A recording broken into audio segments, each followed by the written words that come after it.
Buenas tardes.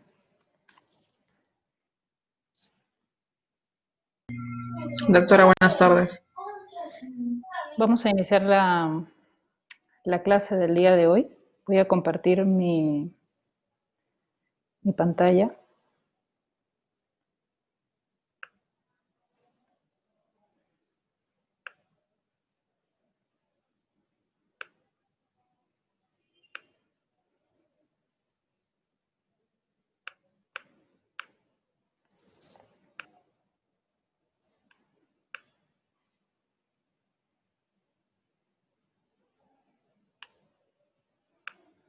¿Pueden verla, la pantalla mía?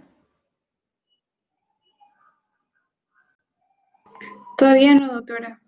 Buenas tardes. Buenas tardes.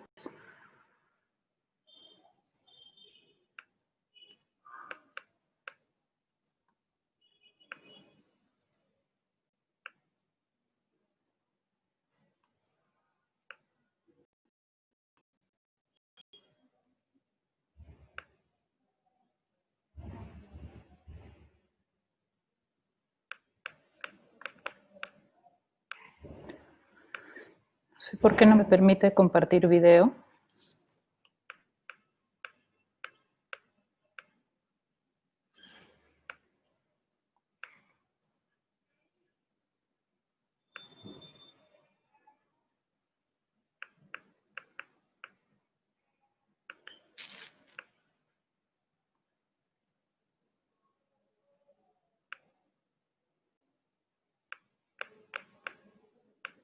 No me permite compartir video.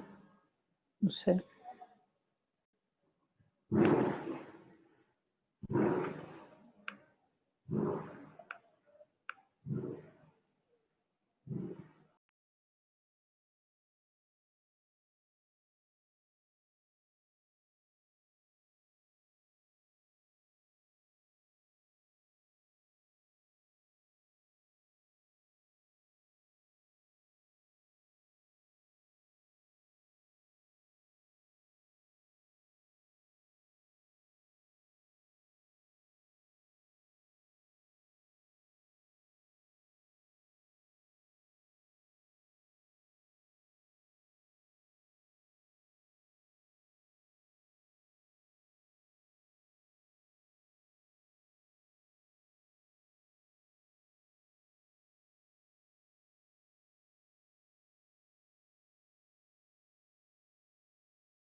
No, no sé por qué razón no me permite.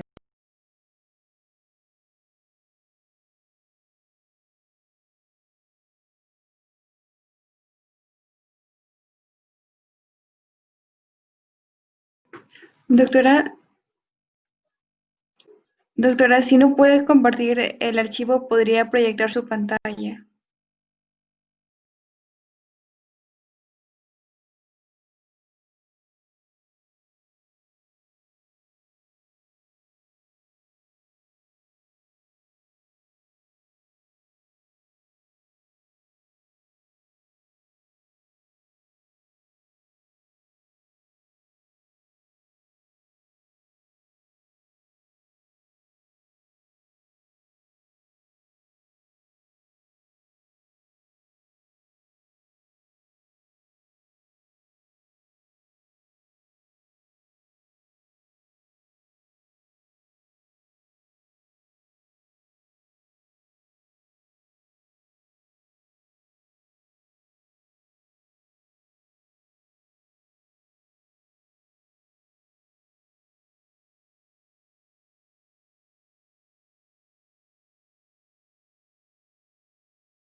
¿Ahora pueden ver mi pantalla?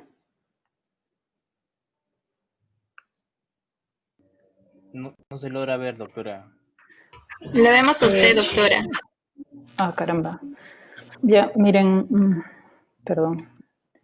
Supongo que voy a tener que volver a salir y por tercera vez volver a intentar ingresar. Ya, espero que de esta vez sí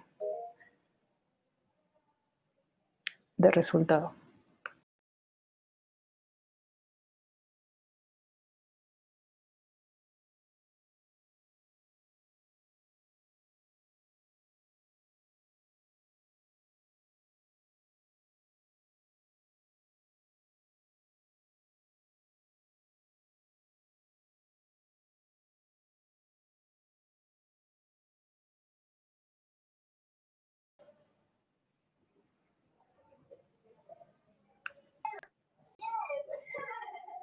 Buenas tardes, ahora lo toca, ¿no? Yo Buenas he subido ya tardes. la diapositiva de la doctora. Doctora Garrido, Sí, dígame, doctor. Le he subido escucho. la diapositiva, ¿no? Ya, perfecto. Sí, las veo. Como tengo ya su diapositiva, No ya sé la he qué es subido. lo que ha pasado. Sí, puede usted apriete la flechita, apriete la flechita a ver si la puede correr o no.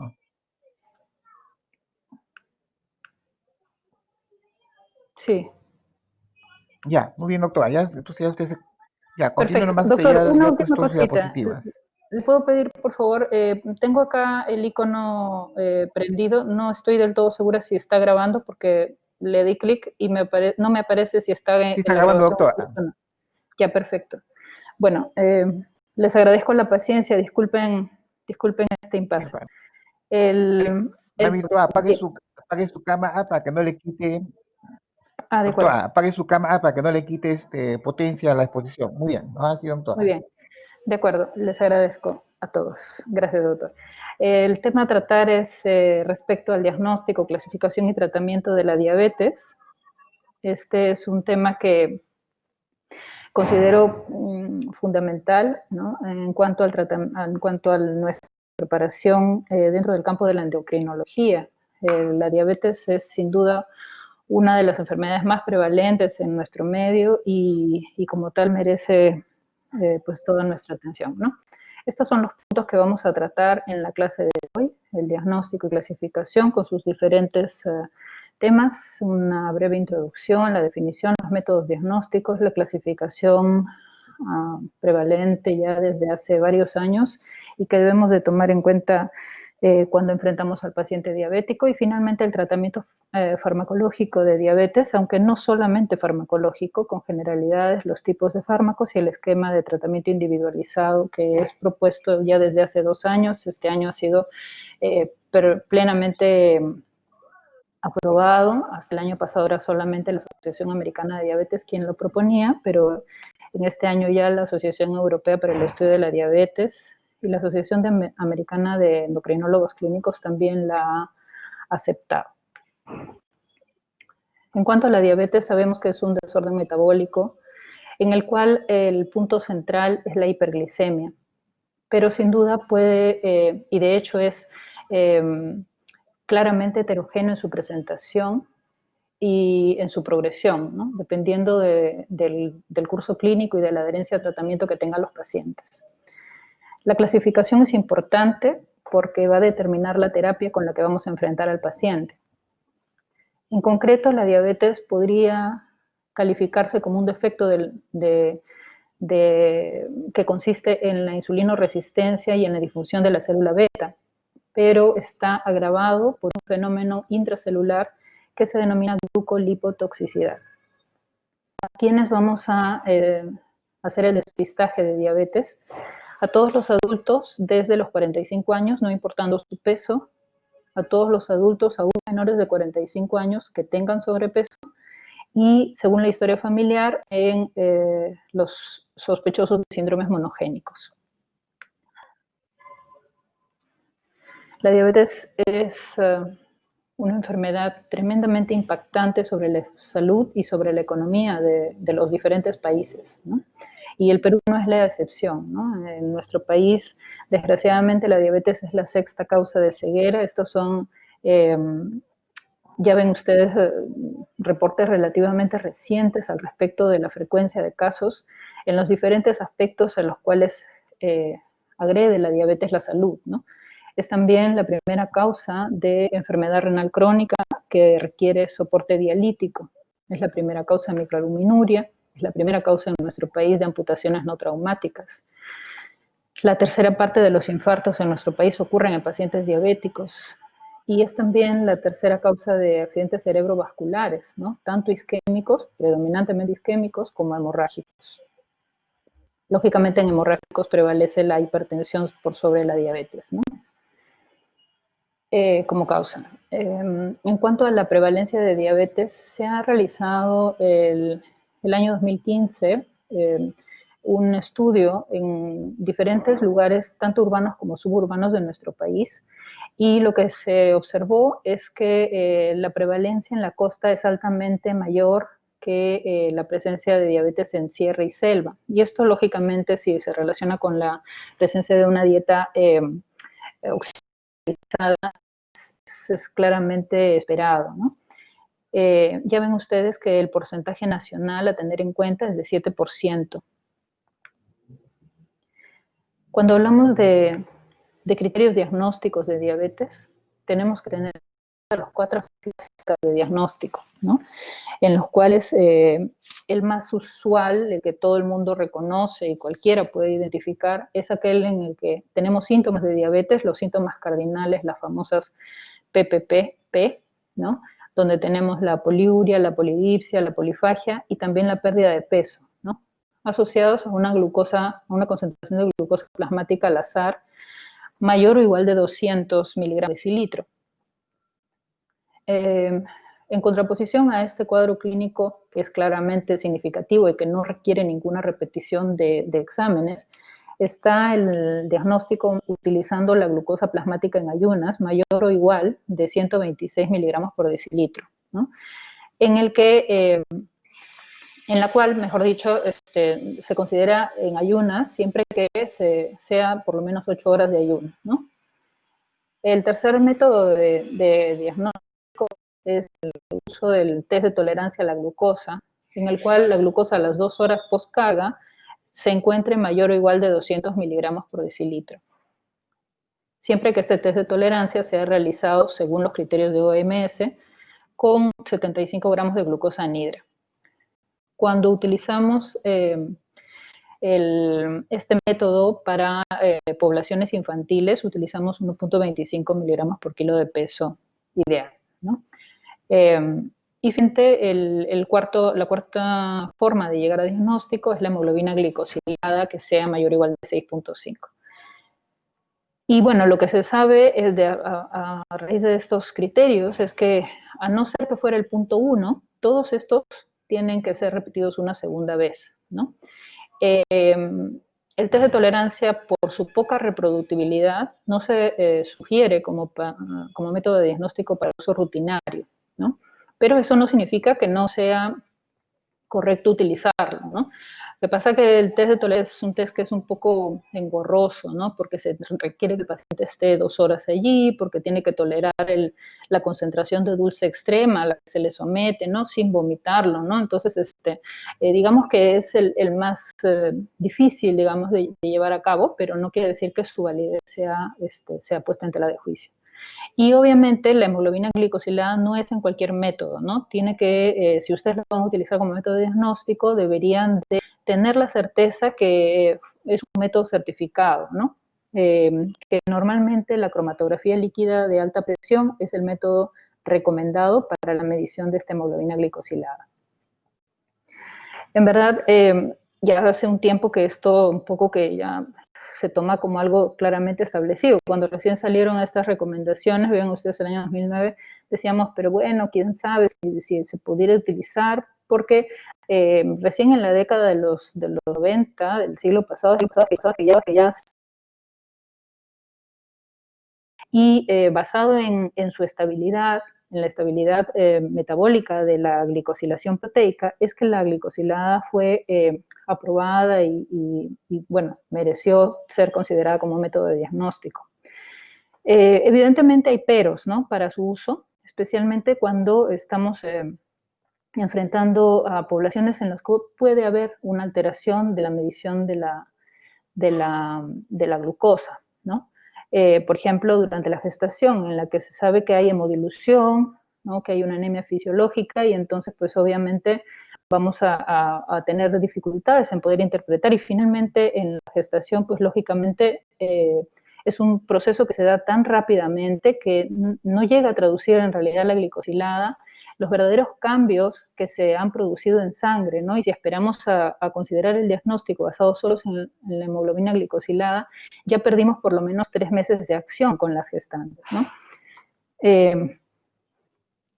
Lo mismo en los casos de fibrosis quística, ¿no? Las alteraciones de glucosa de los pacientes con este diagnóstico pueden ser transitorias y entonces la glicosilada puede no reflejar los niveles de glucosa plasmática que tienen, ¿no?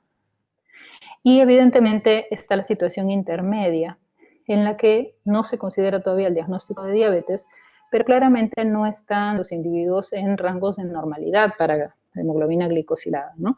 Y este estado intermedio es denominado alto riesgo de diabetes.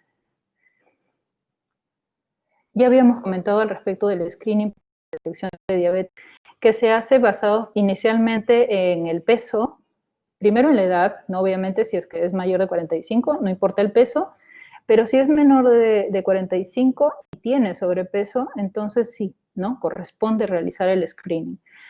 Especialmente si hay factores de riesgo, ¿no? Que son, bueno, los que asumimos como clásicos para los síndromes metabólicos. Para el síndrome metabólico, inactividad, antecedentes familiares, pertenecer a una población de alto riesgo étnico como es la nuestra, ¿no? Los hispanos tenemos este riesgo étnico incrementado, tener antecedentes de diabetes gestacional, en el caso de las mujeres, o haber tenido un hijo macrosómico o un sin diagnóstico de diabetes gestacional.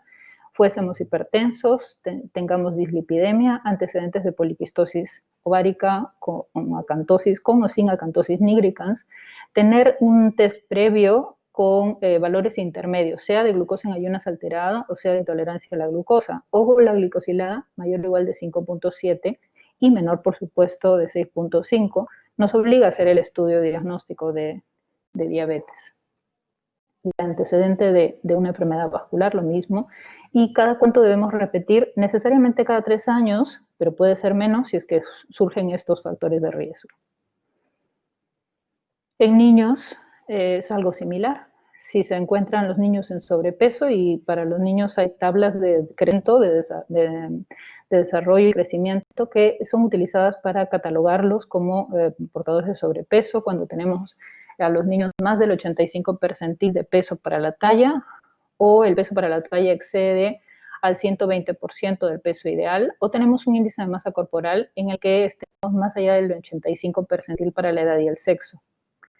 Si corresponden a familias de diabéticos, si pertenecen a una edad de riesgo, si tienen signos de insulinoresistencia, hay historia materna de diabetes mellitus o diabetes gestacional, y en estos casos se hace el test de tolerancia a partir de, el screening de diabetes a partir de los 10 años o del inicio de pubertad, y después cada 3 años. De los criterios diagnósticos de los que hemos hablado, cae la definición de lo que es estado de riesgo incrementado de diabetes o prediabetes, en donde tenemos la glucosa plasmática en ayunas alterada, cuando estamos con glucosas mayores de 100 pero menores de 126, o tenemos la intolerancia a la glucosa, cuando en el test de tolerancia ocurre que tenemos a las 2 horas niveles de glucosa mayores de 140 pero menores de 200. ¿No? Entonces, en ambos casos, siendo que son alterados, sea glucosa en ayunas alterado, sea la glucosa a las 2 horas en el test, pues caeremos en los diagnósticos que hemos mencionado. Ambos corresponden a estados de riesgo incrementado de diabetes. Y obviamente los rangos intermedios de hemoglobina glicosilada, como hemos comentado, también nos dan el derecho de determinar al paciente como portador de esta situación de riesgo. Y este tema del riesgo es algo palpable, definitivo, ¿no? Evidente, en el que hemos constatado que la glicosilada pueda ser de los rangos menores hasta 6%, se sabe que la progresión a diabetes a los 5 años es hasta un 25%, y en cambio cuando estamos en los niveles ya mayores de 6 a 6.5, ocurre que la progresión es a los 5 años de hasta un 50%.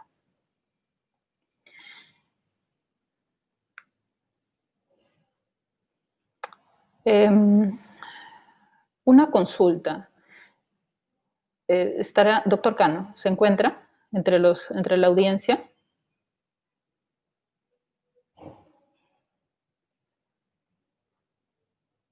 Por favor, si pudieran comunicarse con el doctor Cano, porque necesito, puse una actualización de la presentación y está ya colgada en la página de la universidad.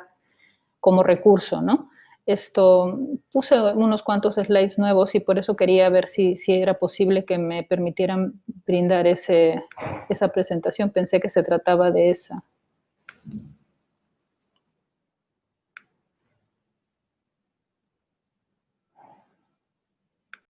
¿Hay alguna posibilidad que avisen al doctor?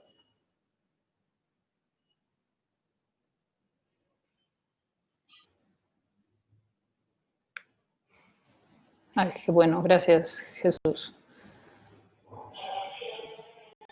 Se encuentra en los recursos que puse el día de hoy o sea, esa es en realidad la presentación que pensaba presentarles el día de hoy.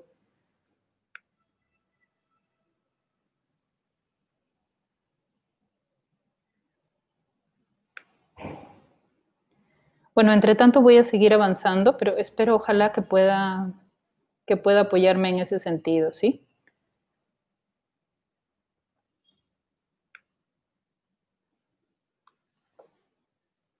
Bueno, continuamos. Voy a estar atenta al chat para que, en caso de que se pueda hacer, sí, Jesús, ¿tienes alguna novedad? No.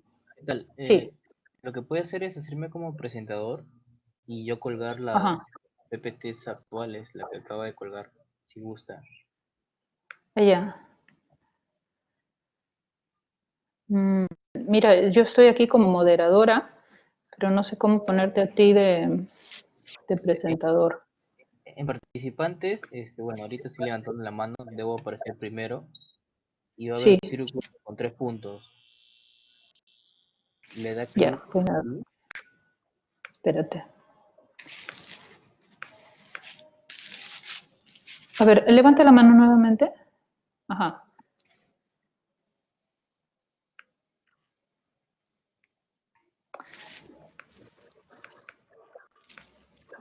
Ya, pero Y al costado de mi nombre hay un aquí. círculo con 3 puntos. ¿Convertir en moderador? ¿Te convierto entonces en moderador o en presentador?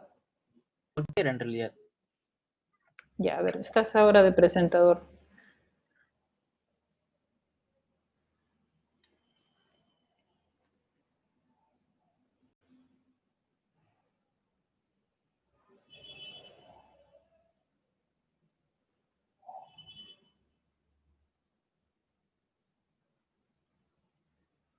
¿Puedes compartir tu pantalla?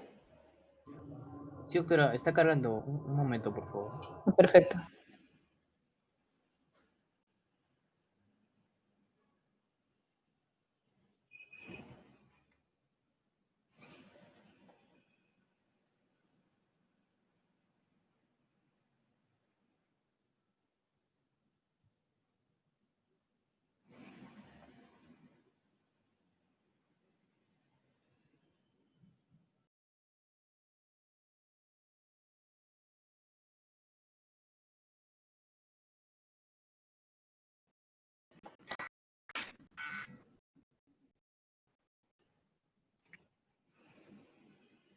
¿Ubicaste la presentación que digo?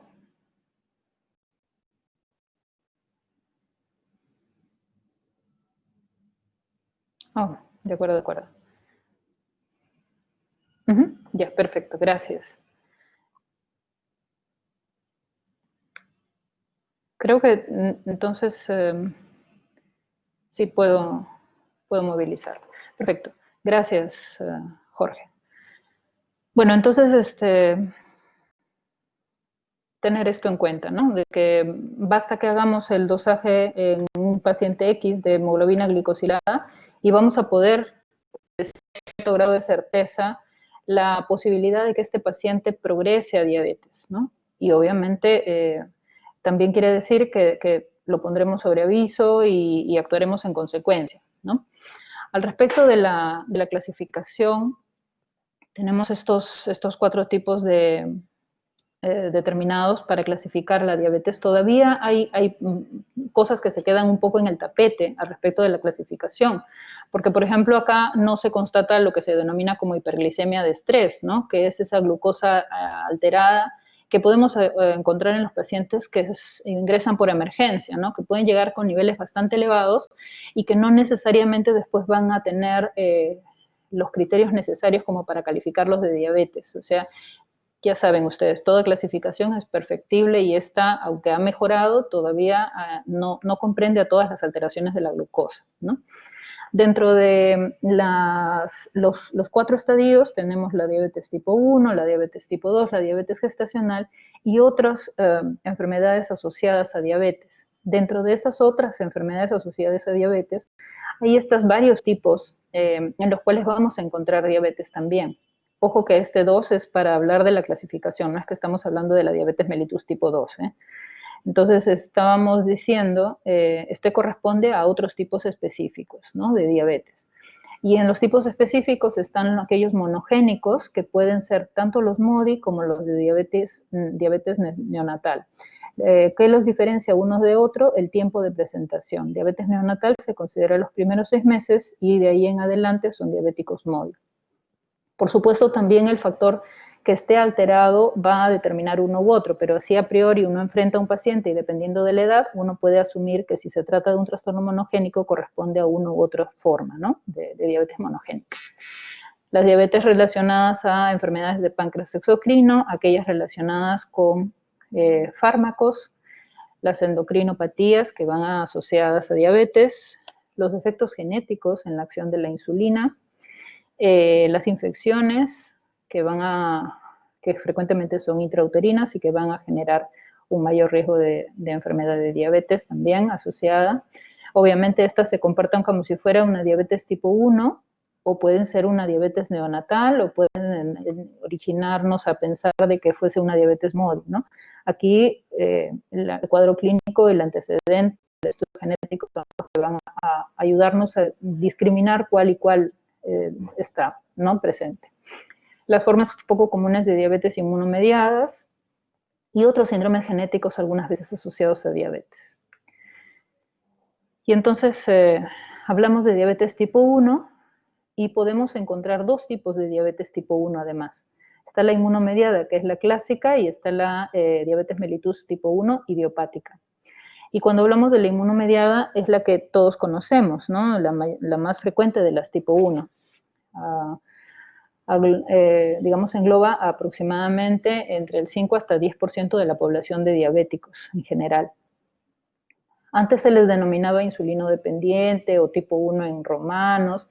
La forma correcta de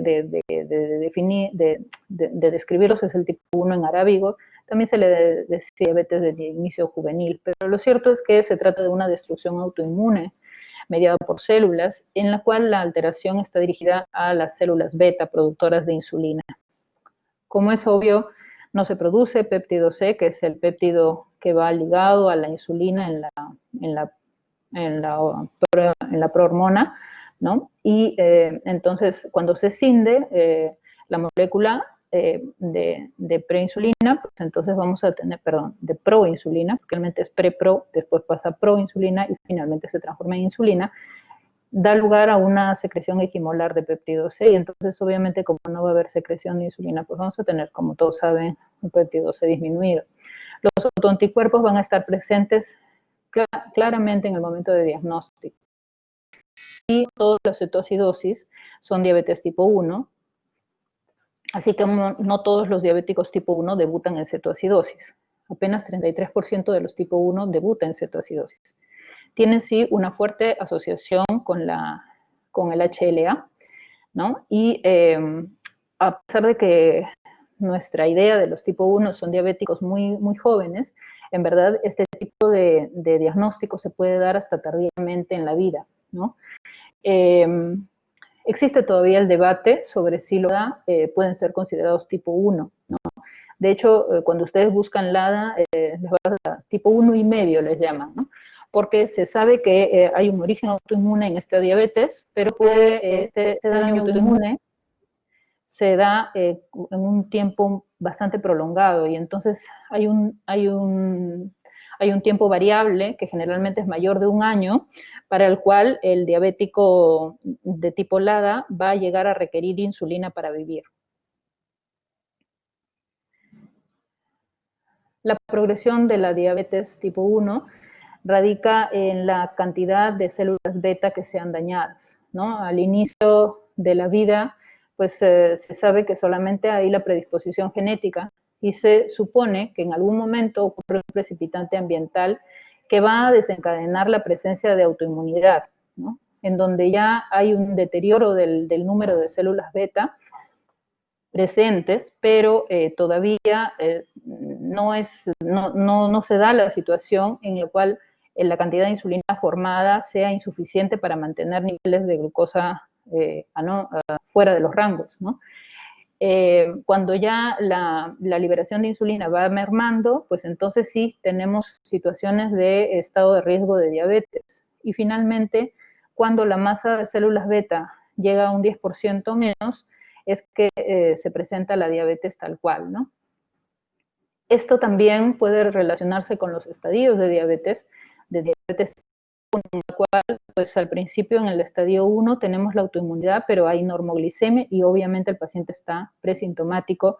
Y lo que podemos utilizar para buscar el diagnóstico es efectivamente la evidencia de esta autoinmunidad, ¿no? En el estadio 2 hay sí disglicemia, está por supuesto presente la autoinmunidad, pero el paciente no tiene síntomas, ¿no? Estamos en esta situación de prediabetes. El estadio 3 es el diagnóstico de diabetes como todos lo conocemos. Marcadores de diabetes, existen estos diferentes tipos de autoanticuerpos,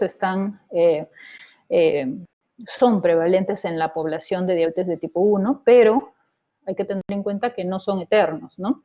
El que es más prevalente en el tiempo, ya sea tanto antes como después del diagnóstico, es el antigar, ¿no? Contra la decarboxilasa del ácido glutámico. Pero los más usados son estos dos iniciales, los anticuerpos contra las células de islotes y los autoanticuerpos contra la insulina. A tener presente que mientras más anticuerpos haya presentes, pues obviamente la progresión a la enfermedad es mucho más rápida, ¿no?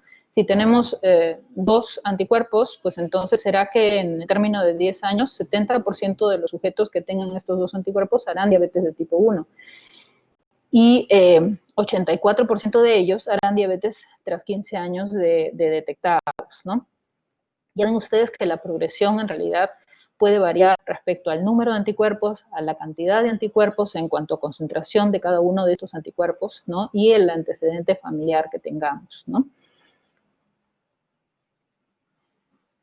Hay haplotipos que se relacionan o no con la susceptibilidad para tener menor número de supresores y mayor número de citotóxicos dentro de las células agresoras a las células.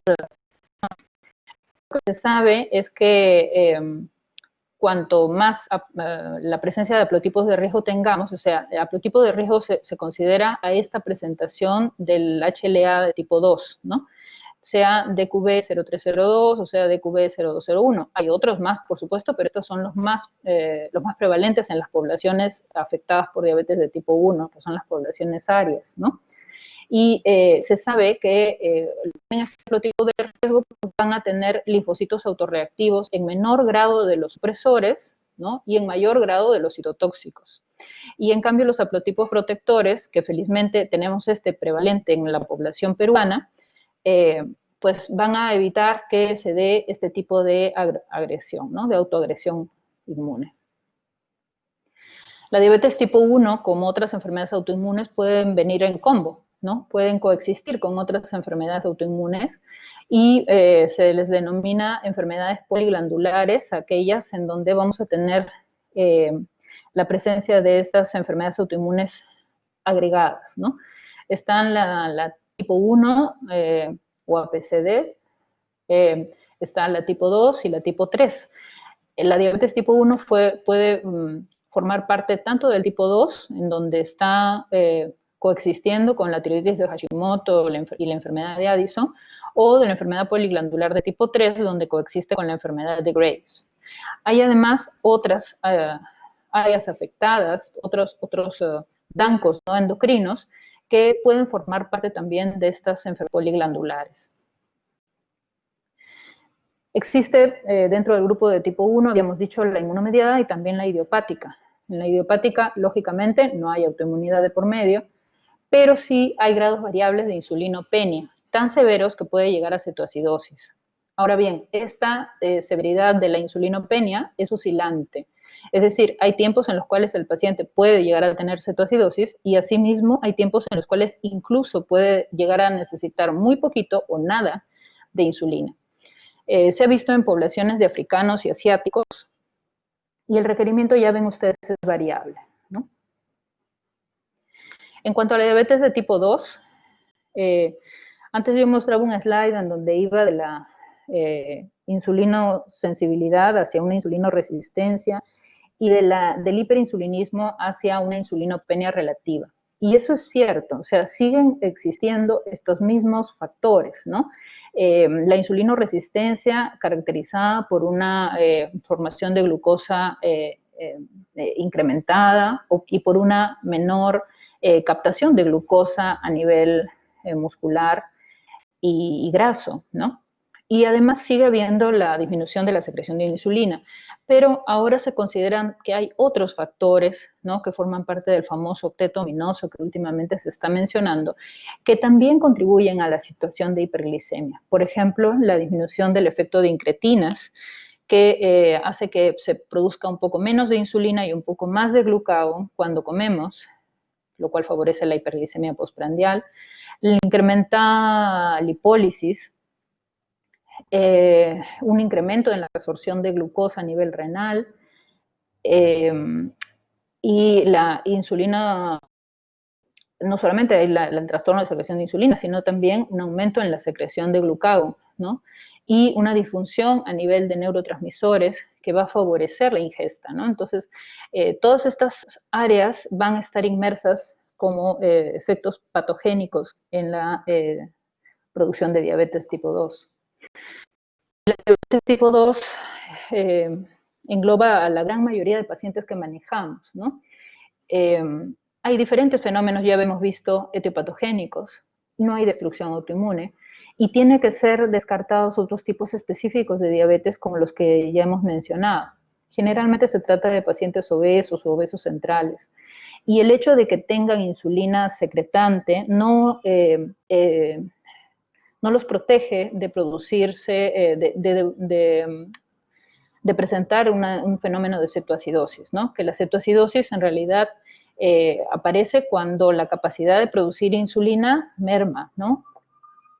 Menor de 20 unidades por día en cuanto a producción de insulina puede llevar a un paciente a la cetoacidosis, ¿no? Y a esto contribuye esa glucotoxicidad de la cual habíamos hablado, donde la célula beta es incapaz de producir la cantidad correcta de insulina en razón del aporte de glucosa que está recibiendo, que la tonta y hace que no produzca la cantidad adecuada de insulina.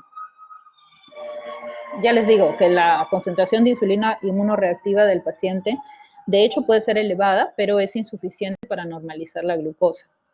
Y lamentablemente estos diabéticos tienen una fuerte predisposición genética, pero la genética no es monogénica, sino que más bien es poligénica, ¿no?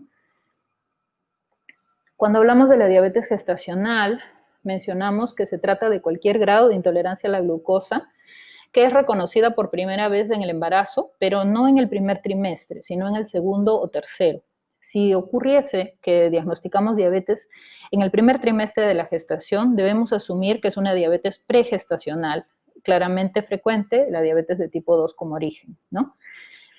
El screening para este tipo de diabetes debemos hacerlo desde ya en la primera visita si la mujer tiene factores de riesgo. Y entonces podríamos utilizar el test de tolerancia oral a la glucosa, pero no necesariamente el test de tolerancia a la glucosa. Ya yo les había comentado que la glicosilada no se suele utilizar como método de diagnóstico en la gestación por el efecto tardío, pero no es que no se pueda utilizar directamente, sino que no se utiliza como el método preferido de diagnóstico, ¿no? Si ustedes desean, además del test de tolerancia, realizar un dosaje de hemoglobina glicosilada en el primer trimestre, pues igualmente nos va a traducir los 3 últimos meses de exposición de las proteínas a la glucosa, ¿no?, plasmática. Existe también la obligatoriedad de realizar un screening entre las 24 a 28 semanas en aquellas que salieron bien del primer screening, y para diagnosticar diabetes mellitus gestacional, que normalmente este trastorno aparece a partir de las 20 semanas de gestación. El test de tolerancia oral a la glucosa en aquellas que han tenido diabetes gestacional debe repetirse después del parto, entre las 4 y 12 semanas postparto, y después cada 3 años, porque sabemos que el 50% de las mujeres que han tenido diabetes gestacional van a evolucionar a diabetes mellitus. Lógicamente, la diabetes mellitus es como, la diabetes mellitus gestacional, perdón, es como una oportunidad para detectar a esas pacientes en riesgo y poder hacer las modificaciones necesarias de modo que no lleguen a diabetes. Se utiliza para el diagnóstico de diabetes mellitus gestacional criterios que son más pequeños, más bajos en cuanto a los niveles glicémicos que lo que es para los diabéticos tradicionales. Y esto se basó en este estudio amplio que se denominó hiperglicemia y outcomes adversos en el embarazo. Ya ven ustedes que es un estudio ya relativamente antiguo, pero utilizó un N muy significativo, ¿no? Y se consideró como exposición a daño la hiperglicemia materna y eventos secundarios. Fíjense que se evaluaron mujeres gestantes en las cuales no había pues, gente muy joven, o no se realizaran el test completo, o fueran embarazos múltiples, o hubieran infecciones que pudieran justificar una alteración previa. Y lo que se observó es que los quintiles de glucosa de nivel glicémico fueron relacionados de manera directa a eventos adversos, ¿no? Entonces, lo que se vio es que mientras mayor nivel de glucosa había, pues entonces se vio también que en el producto se evidenció mayor peso al nacer, había mayor concentración de péptidos en el cordón umbilical, era más frecuente los partos por cesárea y frecuencia de glicemia neonatal. E incluso de los eventos secundarios serios, hubo asociación positiva entre las glucosas maternas y la presencia de preeclampsia, de distocia de hombros, de prematuridad, de uso de UCI neonatal, de hiperbilirubinemia. Y conclusión, esto llevó a identificar niveles glicémicos diferentes para el diagnóstico de diabetes mellitus gestacional y diabetes mellitus como tal en personas no embarazadas.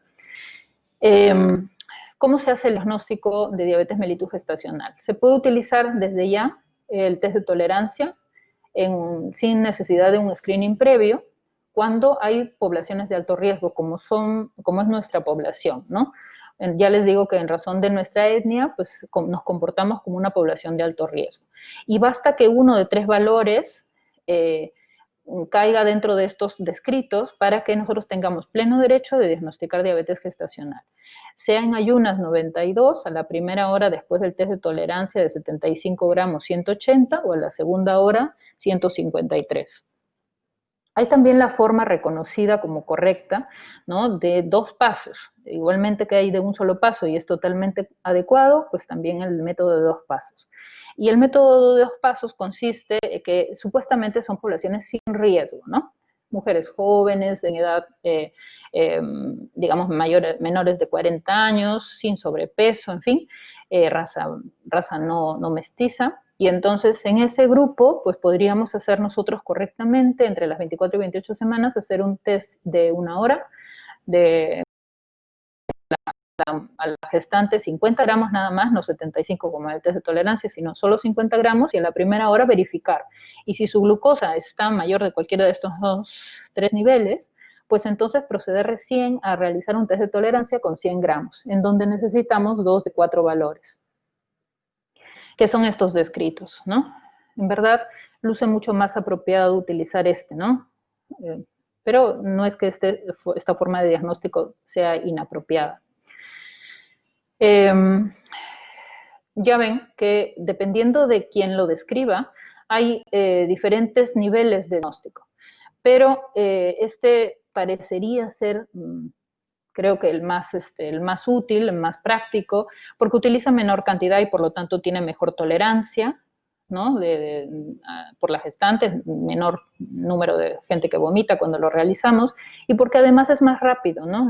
Es más corto. Entonces, podríamos llegar a utilizar y tener presente estos rangos para diagnóstico de diabetes mellitus gestacional. En cuanto a otros tipos específicos de diabetes, ya les había comentado un poco al respecto de los síndromes monogénicos, que tenemos los dos tipos de síndromes monogénicos, ¿no? La diabetes neonatal, considerada en los 6 primeros meses de vida, se dan alteraciones en este grupo de pacientes en donde la genética ha hecho que, el trastorno genético ha hecho que no tenga una expresión correcta de la subunidad SURKIR, que es la subunidad que está en relación al receptor de glucosa a nivel de la célula beta.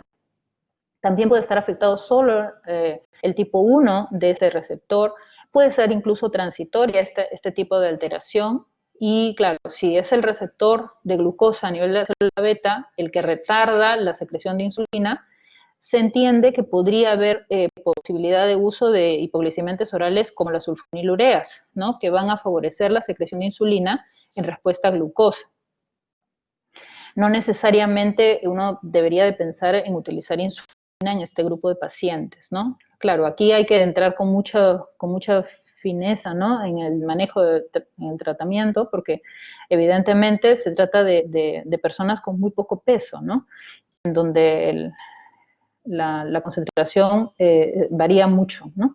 Los tipo MODY se trata de diabéticos con una fuerte historia familiar, donde por lo menos hay 2 generaciones previas que tienen este trastorno de diabetes, sin hallazgos típicos morfológicos que nos puedan hacer sospechar una tipo 1 o tipo 2, ¿no?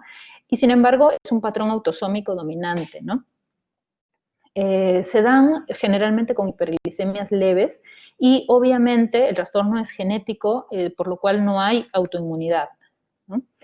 En este gráfico les puse, bueno, en realidad esto pretende ser donde vemos que una vez que se da la señalización para el ingreso de glucosa, se ponen en marcha una serie de elementos a nivel intranuclear que van a favorecer la síntesis de proteínas y de mediadores químicos que van a exponer nuevamente al receptor de glucosa, ¿no? A nivel de célula beta, que es el GUT2, y entonces esta glucosa va a proceder a generar todos los cambios metabólicos dentro de la célula y finalmente la secreción insulínica.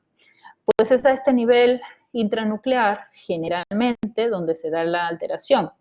Bien es cierto que cuando se trata de la alteración de la glucoquinasa, que ya vemos se da en el gen 7, ¿no? Perdón, en el cromosoma 7, lo que vamos a tener, por supuesto, es la alteración de la fosforilación de la glucosa que entró a la célula, ¿no?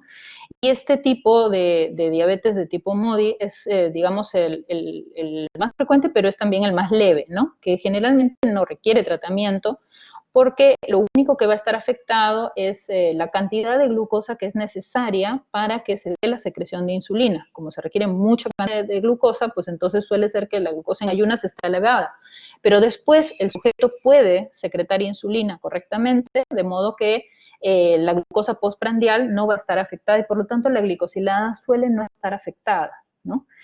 Estos otros que les he señalado, el factor nuclear hepatocitario 1A o el factor nuclear hepatocitario 4A, nos describe a los diabéticos el MODY 2, este es el MODY 3, este es el MODY 1, y hay también el 1B, factor nuclear hepatocitario 1B, que se relaciona con el MODY 5, ¿no? Y ya vemos la descripción, disculparán que está en inglés, la descripción nos menciona que son de herencia autosómico dominantes todos, ¿no? Pero dependiendo del tipo de daño, pues entonces tendremos o no necesidad de tratamiento, ¿no? Este de la glucoquinasa ya les digo yo que generalmente no requiere tratamiento, pero los otros que tienen que ver con la secreción de insulina a cargo de la célula beta pueden responder a sulfonilureas en la medida en que estas sulfonilureas van a estimular esa secreción, ¿no? Alrededor del alimento. El MODY 5, importante, porque no es tan mal como los otros, ¿no? Acá sí hay una alteración del desarrollo renal y los pacientes pueden ir a enfermedad renal crónica, no exactamente por la diabetes, sino porque puede haber enfermedad multiquística renal, ¿no? Además, puede también tener una atrofia pancreática progresiva, lo cual sí puede llevar a requerir insulina. Y en cuanto a la diabetes neonatal, hay diferentes tipos de alteraciones cromosómicas que van a finalmente actuar en alteraciones genéticas, y ya vemos que la gran mayoría son de tipo autosómicas dominantes, aunque también hay autosómicas recesivas y alguna incluso ligada al X, ¿no? Están también las enfermedades del páncreas exocrino, o le llaman también diabetes pancreopriva, ¿no? Aquella secreción de insulina que forma parte del páncreas endocrino obedece a un daño estructural del páncreas, como puede ser también, por ejemplo, en la pancreatitis aguda, en las pancreatectomías, en la hemocromatosis, en fin. Siempre, por supuesto, coexiste con una insuficiencia exocrina, ¿no? Y obviamente no hay autoinmunidad en este caso. Un caso especial a mencionar es el caso de la fibrosis quística, ¿no? Se sabe que hay hasta un 20% de pacientes en adolescentes, porque ya sabemos que esta enfermedad es una enfermedad genética, ¿no? Que principalmente tiene sus manifestaciones respiratorias, pero en los pacientes que llegan a edades mayores de la niñez, pues hasta 20% hacen diabetes en la adolescencia y un 50% hace diabetes en la adultez, ¿no? Aquí a tener presente que no está recomendado el uso de la hemoglobina glicosilada, ya lo veníamos comentando, y lo que está afecto es la secreción de insulina. Por lo tanto, el tratamiento está basado también en esto. Obligatorio hacer el test de tolerancia en ellos y el monitoreo con glucosa, si no con la hemoglobina glicosilada, ¿no? El test de tolerancia debe ser anual a partir de los 5 años de diagnosticada la enfermedad.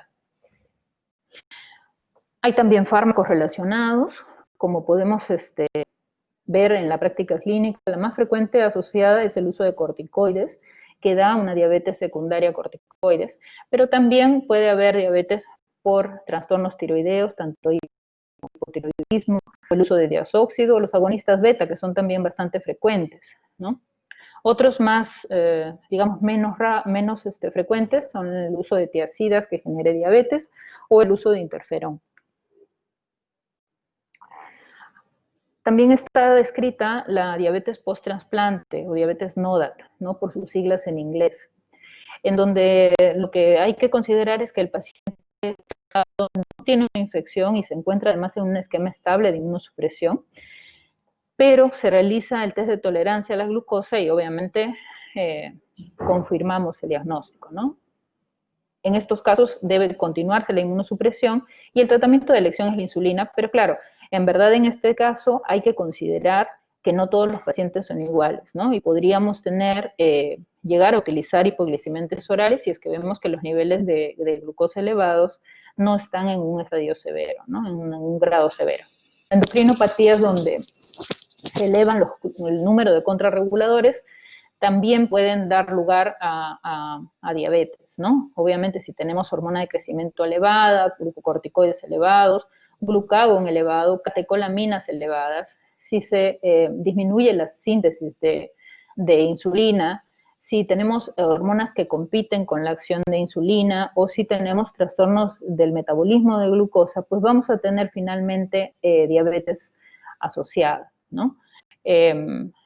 Aquí el reporte de este tema migratorio necrolítico, como para que lo tengamos presente. En realidad es tan raro verlo que cuando salió publicado, por ejemplo, en el New England Journal, esta parte donde en el New England les toman foto y dicen, diga usted qué le parece, ¿no?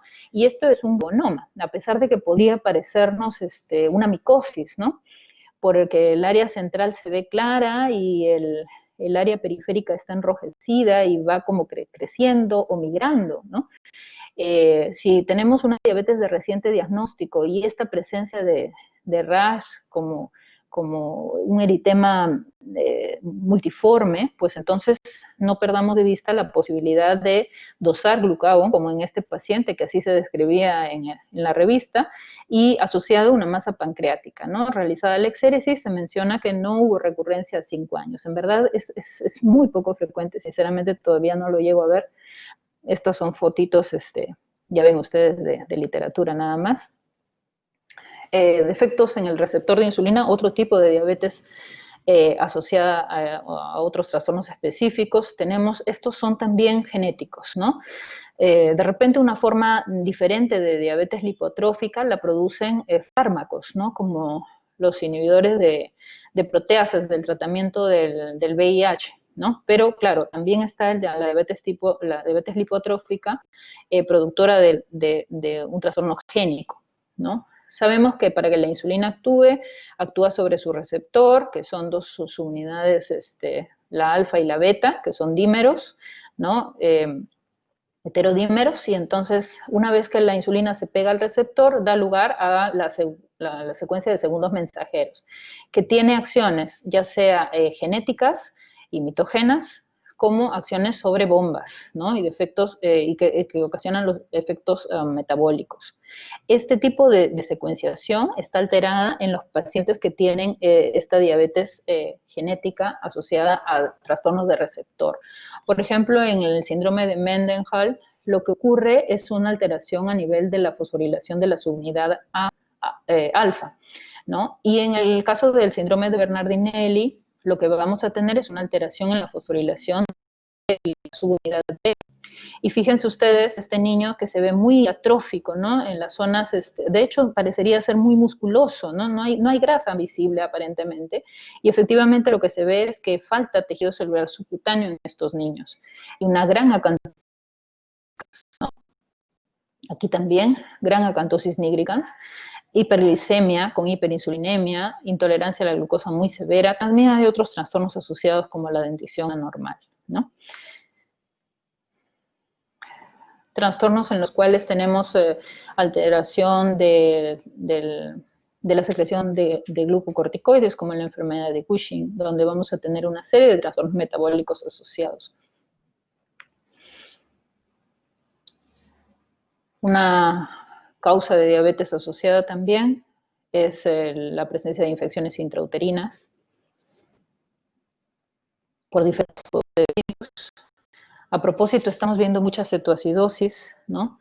Supuestamente en los pacientes con COVID, pero también estamos viendo cetoacidosis en mayor cantidad.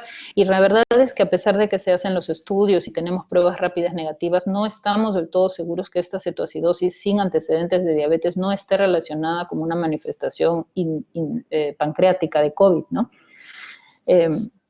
Hay también las formas raras inmunomediadas, ¿no? Por ejemplo, este síndrome de hombre rígido, en el cual se da alteración a nivel de la motoneurona inferior, y vamos a tener coexistencia con anticuerpos anti-GAT, ¿no? También hay otras alteraciones en las cuales se forman anticuerpos antirreceptores de insulina, ¿no? Que no son estas de síndrome de hombre rígido, por supuesto. Hay otros síndromes génicos asociados a diabetes ocasionalmente, ¿no? Realmente casi cualquier síndrome genético que ustedes hayan escuchado, pueden buscar la asociación y se van a ver descrito algún caso relacionado con diabetes, ¿no? Y bueno, esto hasta aquí con la clasificación. En cuanto al tratamiento, siempre considerar primero las formas de tratamiento del estilo de vida, ¿no? El régimen dietético es fundamental, ya todos lo sabemos, esta situación de una dieta balanceada en la cual predominen el aporte de verduras y el aporte de carbohidratos sea nada más el 25% de nuestra ingesta del almuerzo, y un cuarto también del plato con proteínas. En verdad son las cosas muy generales. Lo que se propone como manejo dietético a priori de los diabéticos es un porcentaje de carbohidratos entre el 50 y 55% del aporte calórico total, donde las grasas sean de origen poliinsaturado o monosaturadas o monoinsaturadas, y los saturados ocupen alrededor de 7%, y las proteínas estén desde 0,8 hasta 1,2 gramos por kilo de peso ideal.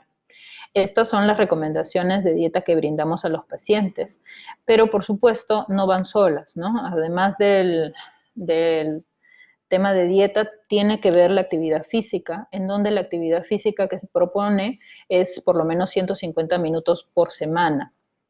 Además, el ejercicio tiene múltiples ventajas, ¿no? Los mantiene con un nivel de antioxidación tal que, en verdad, los años pasan menos, ¿no? Pasan más lentamente, ¿no? Esta es una señora, una paciente que es peruana, por supuesto, y ha sido campeona, ya ven ustedes, del Miss World de fisicoculturismo para señoras mayores de 60 años, ¿no? Y esto fue el año pasado tan solo. Esta señora realmente es de sacarse el sombrero, ¿no? No es diabética, pero sí nos muestra que el ejercicio mantiene el efecto de oxidación, que es el envejecimiento celular, a raya, ¿no? Por supuesto, también la reducción moderada de peso va a brindarnos una disminución del riesgo cardiovascular, ¿no? Y disminución también de los trastornos etiopatogénicos relacionados con la diabetes, ¿no? Va a mejorar la dislipidemia, va a disminuir el estado protrombótico y el estado inflamatorio, que son tan frecuentes en los pacientes diabéticos. Y aquí un gráfico para los odiosos 8, los ominosos que ya habíamos mencionado, ¿no? Donde tenemos todos estos trastornos que ya hemos visto en la etiopatogenia y sobre los cuales actuamos con el tratamiento, ¿no? Entonces, cuando vamos al tratamiento, tenemos que considerar, por supuesto, cuán eficaz es el fármaco, los costos, los efectos colaterales, si vamos o no a ganar de peso con el tratamiento, si el paciente tiene comorbilidades, si hay riesgo de hipoglicemia y preferencias del paciente. Esto está traducido en un esquema de elección de tratamiento que nos han planteado estas sociedades, la EASD, la AAC y la ADA, que son las siglas de los estamentos internacionales que proponen ya desde el año pasado y confirmado, ya les digo, este año, la forma en que debemos elegir el tratamiento para los diabéticos. Por supuesto, debemos motivar al paciente a iniciar la farmacoterapia porque esto puede prevenir riesgo de complicaciones microvasculares de carácter irreversible. No debemos de caer en la inercia terapéutica, no debemos retardar el tratamiento, ¿no? Si el paciente no va bien con su actividad física, por favor, iniciemos tratamiento. Y de hecho, en las guías se establece, ¿no?, que desde un primer momento nosotros debemos establecer tratamiento farmacológico. Y finalmente, ya les digo, ¿no?, que además de la modificación de estilo de vida, debe instalarse concomitantemente al mismo tiempo la monoterapia. Los cuidados estándar de la diabetes además están dirigidos a estas siglas ABCDs, ¿no? A por hemoglobina glicosilada, que debemos de procurar mantener menor o igual de 7, evitando las hipoglicemias. B por blood pressure, para mantener la presión en rangos menores de 130/80. C por colesterol, que debemos de procurar mantener el LDL menor de 2 milimoles por litro, que significa menor de 100 miligramos por decilitro. Drogas, para favorecer reducción del riesgo cardiovascular, y entonces usaremos los inhibidores ECA o los antagonistas de receptor de angiotensina, las estatinas, la aspirina y fármacos como los inhibidores de SGLT2 y GLP-1, si se trata de diabéticos con enfermedades cardiovasculares. Esto lo vamos a desglosar a continuación. La presencia de ejercicio forma parte de los cuidados estándar también de diabetes, donde, ya decíamos, son 150 minutos de actividad aeróbica por semana y de resistencia 2 a 3 veces por semana con dieta saludable. El screening de complicaciones, el despistaje de complicaciones a nivel cardíaco, a nivel de pie, a nivel de riñón, a nivel de retina, debe formar parte de nuestra evaluación. El electrocardiograma, llevarlo a cabo cada 3 a 5 años si estamos frente a un diabético de más de 40 años o tiene complicaciones de diabetes. La evaluación de monofilamento o de la percepción del diapasón en cuanto a la vibración de 128 Hz a nivel anual. El riñón, que evaluaremos la tasa de filtrado glomerular y la microalbuminuria por lo menos anualmente, más frecuentemente si hay dudas. Retina, el fondo de ojo también deberá hacerse anual. La segunda S, por detener el tabaco, ¿no? Y obviamente tenemos que procurar preguntar. Lo primero es preguntar y después orientar al paciente a que busque la ayuda necesaria, generalmente con un psiquiátrico. Y la última S por self-management, que es el automanejo, porque el paciente es el primer interesado y entonces debemos de tener metas cifradas a nivel personal, ¿no? También hemos de evaluar la salud mental, los estresantes que inhiben o impiden la adherencia al tratamiento, el estado financiero del paciente, que también tenemos que tenerlo en cuenta para saber la elección de la medicación a seguir. En cuanto al tratamiento farmacológico, tenemos que están diferentes herramientas de la farmacopea nos apoyan, ¿no? Cada vez hay más, además de varios de estos grupos, ¿no? Y realmente, pues, el arsenal terapéutico para la diabetes se ha visto incrementado de una manera bastante satisfactoria. Bueno, acá en esta gráfica he pretendido compartir con ustedes lo más saltante de cada uno de estos grupos, ¿no? Las biguanidas, el representante es la metformina, sabemos que va a tener un mecanismo de acción que va a favorecer la insulinosensibilidad, tiene un tiempo de vida media que está relacionado con la excreción renal, ¿no? Y tener en cuenta que se elimina sin metabolizarse, ¿no? Puede lograr bajar la glicosilada entre 1 a 2 puntos y sin riesgo de hipoglicemia. Además, tiene una acción, si bien neutra en general, hasta un 15% de pacientes pueden tener una leve pérdida de peso. Las alteraciones metabólicas no surgen si no hay daño renal, menor de 30%, y por lo tanto, pues, en verdad es bastante seguro, ¿no? En el UCA-PDS se vio que los pacientes que usaban biguanidas, ¿no? Se veían protegidos de los efectos microvasculares y llamativamente tuvieron una menor frecuencia de infartos y de muerte por enfermedad coronaria, pero en comparación no es tan categórica este beneficio, ¿no?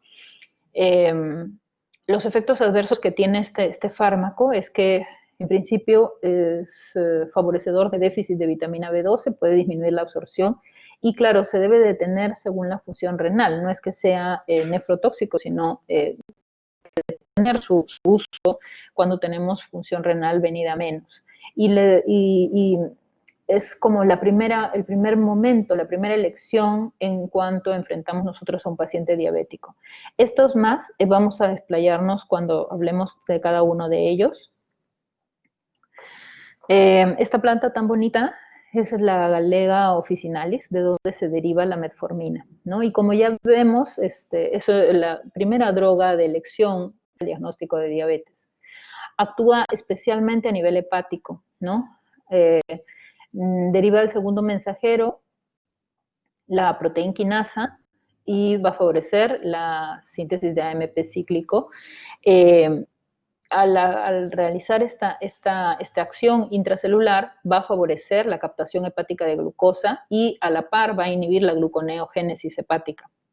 Por lo tanto, la mejor acción de ella es en las horas de la noche, ¿no? En el periodo de ayunas, que es cuando el hígado produce el aporte de glucosa, pues ese aporte de glucosa va a estar disminuido por acción propiamente de la metformina. Es bastante bien tolerado y tiene pocos efectos colaterales. Retarda, de hecho, la progresión incluso a diabetes, ¿no? Reduce el riesgo de complicaciones de diabetes y reduce también la tasa de mortalidad en diabetes. Se ha visto que mediante el mecanismo de la acción sobre el PPAR gamma, va a tener una acción leve en la disminución de lípidos. Es un gran insulino sensibilizador, ¿no?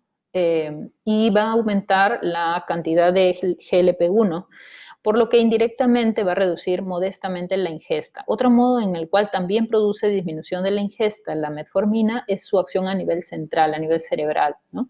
Que se sabe que hay un porcentaje pequeño de pacientes, alrededor de 15% de ellos, en los que, como les decía, va a haber un efecto favorable sobre el peso justamente en razón de esta acción.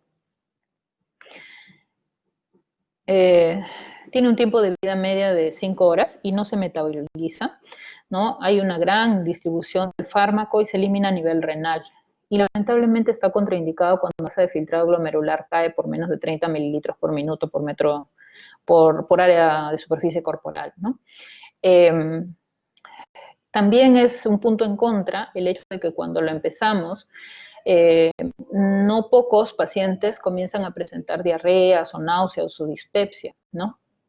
Y bueno, esto muchas veces ocasiona que no podamos elegir este fármaco porque el paciente directamente tiene esta intolerancia.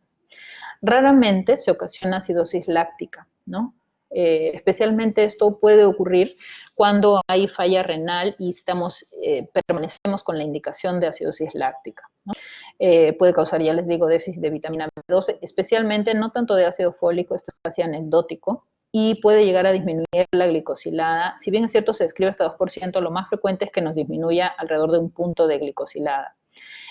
Importante que lamentablemente también no está aprobado su uso de metformina durante la gestación por la FDA, pero esto no significa que otros organismos internacionales no lo hayan aprobado. Por ejemplo, en el Reino Unido es el método de elección, ¿no?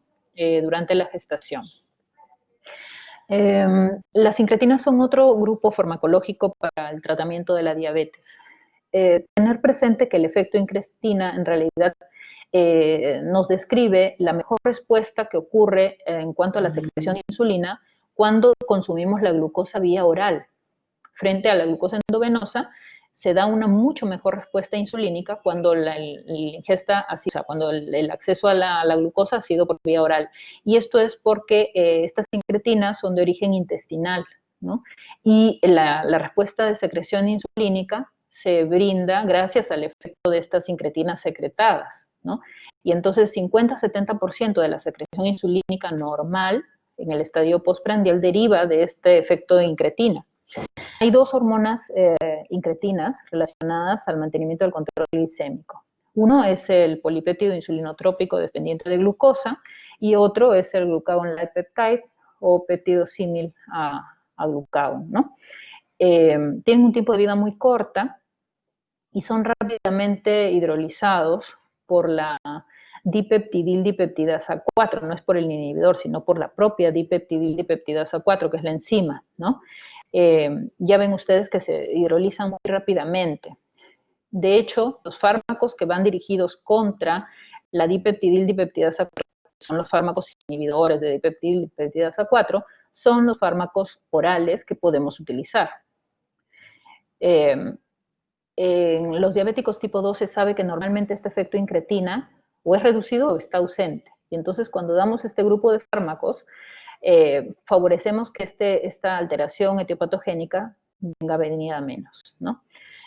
Las incretinas normalmente disminuyen además el vaciamiento gástrico, por lo cual van a tener un rol en cuanto a la glucosa postprandial, de mejora de esta glucosa postprandial, y originan pérdida de peso también. Dentro del grupo de incretinas están los agonistas del receptor de GLP-1, ¿no? Y tenemos estos tres fármacos conocidos. De hecho, el más potente a nivel metabólico es la semaglutida, el más potente a nivel de baja de peso es la liraglutida. El Exenatide se ha quedado un poco rezagado en cuanto a estos beneficios, ¿no? Con el beneficio adicional de que estos dos fármacos han demostrado una clara fortaleza en cuanto a su disminución de riesgo cardiovascular, ¿no? Se resisten a la degradación enzimática de DPP4, ¿no? Se ponen por vía parenteral, la liraglutida y el exenatide. La semaglutida se brinda también por vía oral, ¿no? Tienen un efecto benéfico sobre la disfunción metabólica, pero también sobre la pérdida de peso. Y están contraindicados en los casos de falla renal severa, ¿no? El exenatide es un mimético del exentina 4, ¿no? Tiene un 53% de homología, ya lo ven, a GLP-1, mientras que el liraglutide tiene un 97% de homología a GLP-1. Tiene un tiempo de acción de hasta 24 horas y vean ustedes qué potente para disminuir la hemoglobina glicosilada, incluso más que lo normal de metformina, ¿no? Aunque sea en monoterapia, ¿no? Además tiene el beneficio que disminuye el peso y disminuye la presión arterial sistólica. Es bastante bien tolerado y no produce, bueno, tiene muy poca producción de anticuerpos séricos, a pesar de que se ponen por vía subcutánea, ¿no? como sí lo puede producir, por ejemplo, la insulina, ¿no? La insulina puede provocar anticuerpos séricos, puede provocar lipodistrofia local, y entonces la eficacia de la aplicación de la insulina puede afectarse por esa reacción local. En este caso, de este tipo de fármacos, no tenemos esa alteración. Otro tipo de incretinas son los propios inhibidores de DPP4 que les comentaba, ¿no? Aquí hay mucha cantidad. Está la sitaglitina, la saxaglitina, la vildaglitina, la linaglitina, la aloglitina. En nuestro medio tenemos estos primeros 4, ¿no? Aunque esta saxaglitina un poco que se ha dejado de usar porque lamentablemente no tiene la seguridad cardiovascular que tienen los otros. Tiene principalmente este grupo de fármacos un impacto en la glucosa postprandial. Ya hemos visto que el efecto incretina tiene su fortaleza en ese momento, ¿no? Mejoran, por supuesto, también los triglicéridos postprandiales y mejora el metabolismo de las lipoproteínas con ApoB48, o sea, de los kilomicrones, ¿no? En pacientes diabéticos con enfermedad coronaria, sitaglitina mejora la función cardíaca y la perfusión coronaria, aunque en los estudios grandes que se han hecho, lo que demuestra es que es neutro a nivel cardiovascular. Esto no se puede justificar, no puede justificar nuestra elección por sobre otros grupos farmacológicos. Tienen eventos adversos descritos, las infecciones de vías aéreas altas, las infecciones respiratorias también de nasales y faringeas, y una cosa seria, la asociación a pancreatitis aguda puede llegar a darse, ¿no? Algo importante a tener en cuenta en el uso de estos fármacos es que normalmente requieren una reducción de dosis cuando hay falla renal, pero lo único que no lo necesita es la linagliptina, que como tiene eliminación hepática, pues se puede dar incluso en pacientes en diálisis. Hay fármacos nuevos para considerarlos dentro del grupo de incretinas que todavía no están en el mercado, ¿no? Estos son los agonistas de receptor de GLP-1 que ya hemos comentado de sus diferentes beneficios, no sea a nivel central, ya vemos que favorece el tema del peso porque aumenta la saciedad, disminuye la ingesta. A nivel pancreático vamos a tener secreción de insulina incrementada con disminución de glucagón, va a disminuir la velocidad de vaciamiento gástrico. Evidentemente todo esto llevará a la disminución de hiperglicemia y a nivel de hígado se ha planteado que puede ser un favorecedor de insulinosensibilidad. Ojo que esta es una acción indirecta, ¿ya? Y el nuevo grupo farmacológico son los agonistas de receptor de ese polipéptido insulinotrópico dependiente de glucosa que habíamos mencionado inicialmente, que además de trabajar sobre esas áreas, va a trabajar sobre el tejido graso y sobre el músculo esquelético, ¿no? De manera directa e indirecta, ¿no? Esto todavía está en desarrollo, ¿no? Hay buena cantidad de evidencia, seguramente en los próximos años vamos a tener novedades en este tipo de fármacos. Los inhibidores de SGLT2 son otro de las familias de fármacos asociados al tratamiento de diabetes, muy poderosos ellos. Son agentes glucosúricos, ¿no? Nos van a eliminar el exceso de glucosa por inhibición de esta enzima del transportador de glucosa a nivel renal, que es el tipo 2. Está también este tipo de SGLT, pero es el tipo 1, que se encuentra a nivel intestinal. Diferentes tipos de estos fármacos, está la empaglifosina, que es el que más evidencia tiene a su favor, la dapaglifosina ha ganado evidencia recientemente, y canaglifosina, a pesar de que fue uno de los más precoces en estudio, lamentablemente ha perdido fuerza porque se vio que, amén de actuar favorablemente sobre eventos cardiovasculares y a nivel renal, lamentablemente sí favoreció el aumento de amputaciones, ¿no? Como no lo han hecho estos dos, estos dos no tienen ese punto en contra. Son útiles estos, aunque la diabetes esté en etapas avanzadas, cuando la producción de insulina es pobre.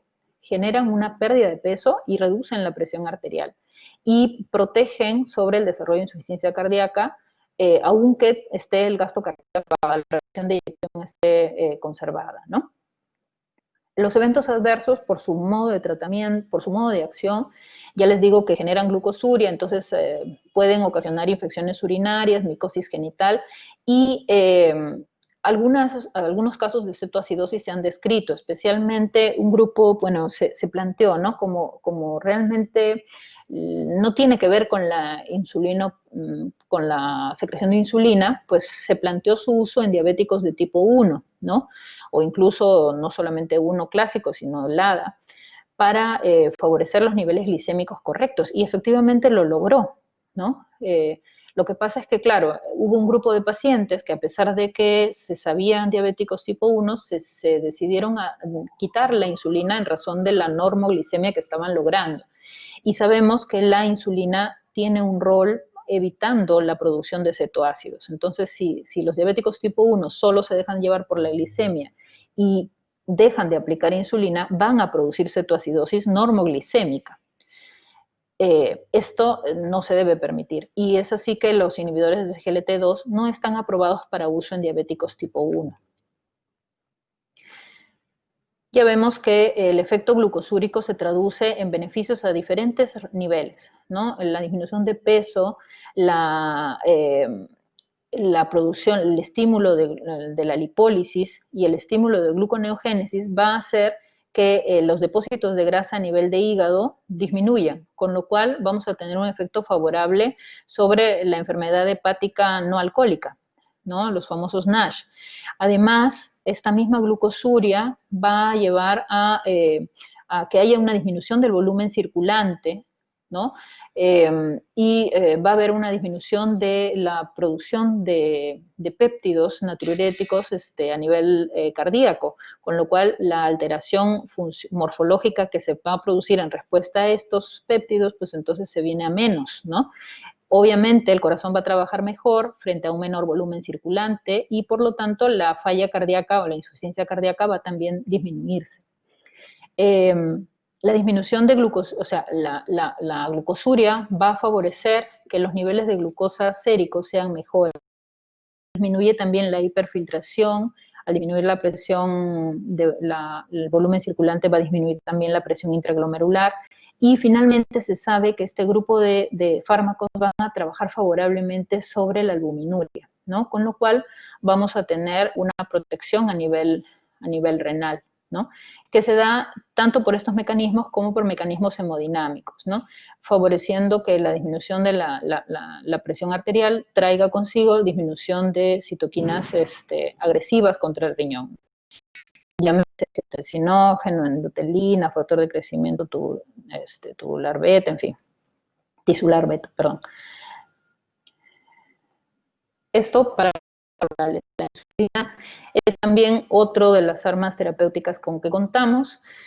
No se puede hablar de insulina si no tenemos automonitoreo de por medio, ¿no? Los modos de automonitoreo en verdad han ido progresando con los tiempos. Ahora están los mecanismos de medición subcutáneos, donde ni siquiera hay necesidad de pincharse, sino que está ya el catéter metido en el subcutáneo y se comunica por Wi-Fi al celular, ¿no?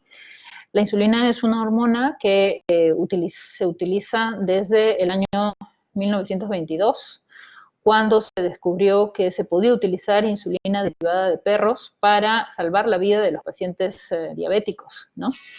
Fíjense, la expectativa de vida no era, de hecho, era inexistente en aquellos afectados, pero el primer paciente al cual se le aplicó, pues no solamente vivió para contarlo, sino falleció muchos años después, ¿no?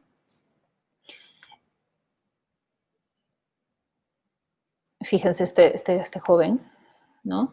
Falleció a los 27 años, pero usaba un bastón, ¿no? De hecho, el automonitoreo es poderoso para evitar llegar a efectos secundarios, ¿no? Hay diferentes tipos de insulina. Están las insulinas rápidas y ultra rápidas, aquellas que van a actuar para los momentos prandiales, a los momentos relacionados con la ingesta, ¿no? Anteriormente solamente se utilizaba en la insulina regular, que como vemos tiene un tiempo de acción de inicio de media hora, un periodo máximo de acción entre las 2 y 4 horas de aplicada, y una cola de acción que pudiera llegar entre las 6 a 8 horas.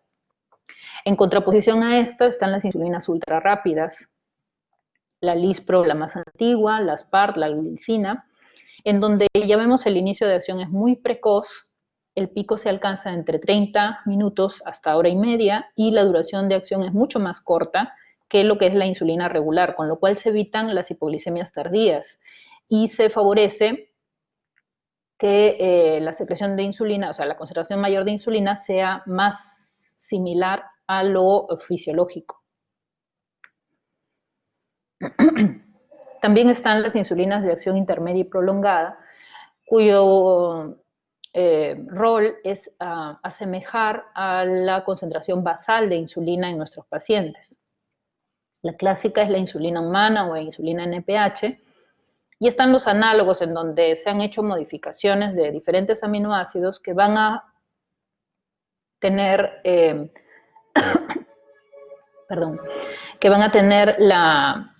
digamos, el plus, el beneficio de prolongar el tiempo de vida media de la insulina en cuestión. Tenemos, por ejemplo, la glargina, que la antigua duraba 24 horas, pero ahora está la glargina de acción ultra prolongada, o Toujeo, que dura aproximadamente 5 días. La de Temir, que es similar a la insulina NPH, similar a la glargina, dura 24 horas, aunque en algunos casos podemos utilizarla cada 12 horas. Y la de Gludec, que dura también un tiempo de vida media de 5 días. Ojo que las insulinas que les he mencionado que duran 5 días no significa que el paciente se tiene que aplicar la insulina cada 5 días. Significa sencillamente que es estable en su concentración durante 5 días, con lo cual brinda al paciente la flexibilidad de que no sea exactamente cada 24 horas la aplicación, sino que puede haber a veces pequeños periodos de irregularidad en el tratamiento, lo cual brinda flexibilidad al paciente, ¿no? Por ejemplo, yo tengo un paciente que es piloto y él usa esta insulina Toujeo, ¿no?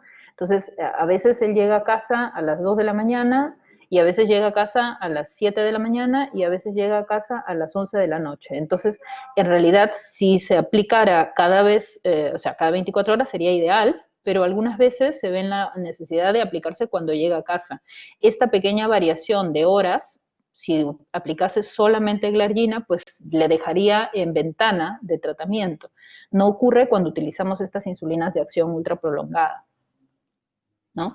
Ya ven ustedes la estabilidad que se alcanza con Degludec y con glargina U300, ¿no? Que es esta tuya que les estoy mencionando, ¿no? No es capaz de elevar sus niveles cada vez que comemos, pero la estabilidad en la concentración es muy prolongada, ¿no? Hay otras nuevas insulinas, que todavía no salieron al mercado, pero es bueno que las sepamos. Seguramente cuando ustedes ya estén laborando, seguramente van a estar también en el mercado. Está la insulina Faster Aspart, que ya ven ustedes inicia sumamente rápido, 2.5 minutos, incluso al final de la comida pueden aplicársela y ya van a tener acción, ¿no? Y la duración es de entre 5 a 7 horas y se logra uniendo la Aspart con vitamina B3 y con L-arginina, ¿no? Está la Lispro, que es un símil, ¿no? La Lispro ABC, donde se ha unido a citrato y se ha unido a trepocinil, y esta inicia a 1 minuto, alcanza el pico de acción a la hora y la duración de acción es muy, muy, muy cortita, ¿no? Estas para las ultra rápidas más modernas, que seguramente ya les digo saldrán al mercado en cortos años.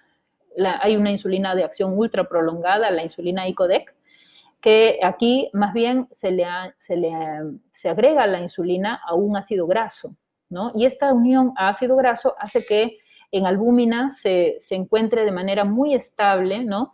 Y permite un tiempo de vida media de 1 semana. Este sí probablemente va a poderse aplicar cada semana, ¿no? Ya ven que el futuro es promisorio para el tratamiento de la diabetes, ¿no? Las sulfonilureas son fármacos orales que incrementan la secreción de insulina mediante su acción sobre los canales de ATP. Al realizar su acción, van a alterar el gradiente de energía y entonces esto va a dar lugar a la secreción de insulina por la célula beta, ¿no? También van a limitar, por supuesto, como la gluconeogénesis hepática, porque si van a incrementar la concentración de insulina, y es la insulina la que da lugar a la respuesta de hígado, de producción de glucosa, entonces vamos a tener esa disminución como consecuencia de su acción insulinotrópica, ¿no? Van a disminuir la lipólisis, van a reducir el clearance de insulina también en hígado. Las antiguas sulfonilureas tenemos, ya casi no tenemos, de hecho en el mercado, difícil que encuentren ustedes clorpropamida. La segunda generación son muy conocidas. Está la glipizida, está la glimepirida en mercado, que es muy útil en personas mayores. Está la gliburida, que esa es la denominación anglosajona. Nosotros tenemos la glibenclamida. El evento adverso relacionado a la secreción de insulina es, por supuesto, la hipoglicemia, ¿no? La ganancia de peso también. Cuanto más insulina se forma, pues más ganancia de peso se logra, porque la insulina, sabemos, es una hormona trófica. Se potencia con el uso de aspirina, con allopurinol, con el uso de sulfonamidas y fibratos, ¿no? Y acá hay una cuestión a tener en cuenta. Si vamos a utilizar antagonistas beta-adrenérgicos, nos pueden dar la inconsciencia de hipoglicemias que pasan desapercibidas y que sin embargo son de riesgo, ¿no? Las meglitinidas son un tipo de fármacos veces en uso, en nuestro medio es difícil encontrarlas, pero sí están, por supuesto, digamos, reconocidas como grupos farmacológicos. Son también secretagogos de insulina, pero no son sulfonilureas. De hecho, se unen al receptor SURKIR, pero la unión es sumamente débil y es dependiente de la variación del potencial de energía de la célula beta, por lo cual solamente producirán insulina cuando se ha comido, ¿no? De modo que el riesgo de hipoglicemias es mucho menor y el efecto hipoglicemiante también es menor, ¿no? Se puede utilizar en horarios irregulares de alimentación, ¿verdad? Bastante favorables, no sé por qué razones que se dejaron de comercializar en nuestro medio. Las tiazolidinedionas, otro grupo de fármacos orales, son grandes insulinosensibilizadores, ¿no? Su representante único que sigue en el mercado, la pioglitazona, son también agonistas del PPAR beta y alfa, ¿no? No actúan, gamma y beta. No actúan a nivel, digamos, de bomba, ¿no? Bomba de membrana, quiero decir, sino más bien son inductores genéticos, ¿no? Parecen que los órganos blancos donde actúa la insulina respondan mejor a la acción de la insulina, ¿no? Disminuye también, como no solamente el tema de glucosa, sino también de ácidos grasos, reduce citoquinas inflamatorias, mejora niveles de adiponectina, esta citoquina favorable que se forma en el tejido graso, ¿no? Preserva la función y la integridad de la célula beta porque disminuye la secreción de insulina indirectamente, no porque actúe sobre la célula beta, sino porque mejora la acción de la insulina y por lo tanto se exige menos a la célula beta, ¿no? Y de hecho es uno de los pocos fármacos que ha resultado ser favorable en el manejo de hígado graso, porque no solamente mejora el nivel de enzimas, sino que mejora el tejido hepático, ¿no? Lamentablemente, tiene un rol de hemodilución, ¿no? Y favorece la presencia de insuficiencia cardíaca. Entonces, hay que tener mucho cuidado en la elección de este fármaco, ¿no? A propósito de un estudio que se llamó el ACOR, que se llevó a cabo en el año 2012, se vio que el ser muy estrictos niveles de glucosa favorecía la mortalidad cardiovascular. Entonces, en razón de esto, FDA dispuso que todos los fármacos que fueran aprobados para uso de diabetes tenían que demostrar seguridad cardiovascular. Y esto dio lugar a esta gran cantidad de estudios después de esa crisis que se generó con el estudio ACORD, ¿no? Y gracias a eso tenemos lo que nos avala, ¿no? En cuanto a evidencia respecto a la seguridad cardiovascular. Y también gracias a eso se ha dado este tipo de recomendaciones que son las actuales que yo les vengo diciendo, que se han aprobado ya desde el año pasado, para la elección de fármacos de diabetes. Y esto que luce así todo difícil, pues lo he desglosado un poquito para que sencillamente para tenerlo en claro. Es bastante fácil cuando lo deducimos de lo que ya conocemos de los fármacos. Y se trata de que frente a un paciente diabético siempre la primera línea del tratamiento es el estilo de vida y la metformina. Pero también debemos de evaluar si el paciente tiene indicadores de alto riesgo cardiovascular, enfermedad renal crónica o insuficiencia cardíaca. Si este es el caso, entonces debemos considerar, independientemente a la glicosilada o al blanco de glicosilada al cual apuntemos, debemos considerar el uso de cualquiera de estos fármacos que voy a describir. Si tenemos una enfermedad cardiovascular predominante con un diagnóstico establecido o con indicadores de alto riesgo cardiovascular, como pueden ser una edad mayor o igual de 55 años, la hipertrofia del ventrículo izquierdo, la estenosis coronaria o estenosis carotidia o de arterias de miembros inferiores más allá del 50%, entonces deberíamos preferir los antagonistas de receptor de GLP-1 comprobado beneficio cardiovascular, que acá están las agonistas de receptor de GLP-1, comprobado compromiso cardiovascular, que acá tenemos liraglutida a la cabeza, ¿no? Claro, también podríamos utilizar semaglutide o xenatide si no tenemos el liraglutide. Semaglutide, de hecho, ya yo les había comentado que tiene incluso más beneficio cardiovascular que el propio liraglutide, pero en nuestro medio no contamos con este fármaco. En caso que no pudiéramos utilizar este tipo de medicamentos, podemos echar mano de los inhibidores de SGLT2, ¿no? Que aquí en los inhibidores de SGLT2 tendríamos que usar aquellos comprobados en beneficio cardiovascular. Ya les digo que dentro de los 3 que conocemos, mejor preferir digamos, el que está más reconocido con su fuerza de evidencia, que es empaglifosina, y en segundo lugar, y un poquito más atrás, dapaglifosina, y en tercer lugar, muy, muy chiquitito, y siempre que el paciente no tenga insuficiencia vascular de miembros inferiores, canaglifosina, ¿no? Este fármaco, bueno, felizmente en nuestro medio ya como que ya casi no se comercializa. Y si la hemoglobina glicosilada está encima del blanco todavía, y se o existe intolerancia a alguno de los fármacos elegidos, pues entonces seguir eligiendo entre uno u otro, ¿no? Si recibe el agonista de receptor, entonces agregar el inhibidor de SGLT2, ¿no? Y si no, y si ya tiene estos dos, pues entonces lo que se puede hacer y no puede comprar, por ejemplo, el agonista de receptor, o tiene intolerancia porque desarrolla náuseas o vómitos, o desarrolla una pancreatitis, pues entonces echar mano, no, en ese caso no podríamos, pero si no tenemos lo de la pancreatitis, podríamos echar mano del inhibidor de DPP4, si no le gusta utilizar el tratamiento parenteral, porque también ese es el caso a veces, podríamos echar mano de este, ¿no? Si ya agotamos el afán de convencimiento al paciente explicándole los beneficios o no lo puede adquirir directamente porque tienen un precio un poco costoso, pues entonces utilizar este inhibidor de DPP4. O en caso sea necesario utilizar insulina o echar mano de tiazolidinedionas. Al último, las sulfonilureas, porque la verdad es que no han representado ningún beneficio en este grupo de pacientes. Si tenemos en cambio una insuficiencia cardíaca o una enfermedad renal crónica predominante,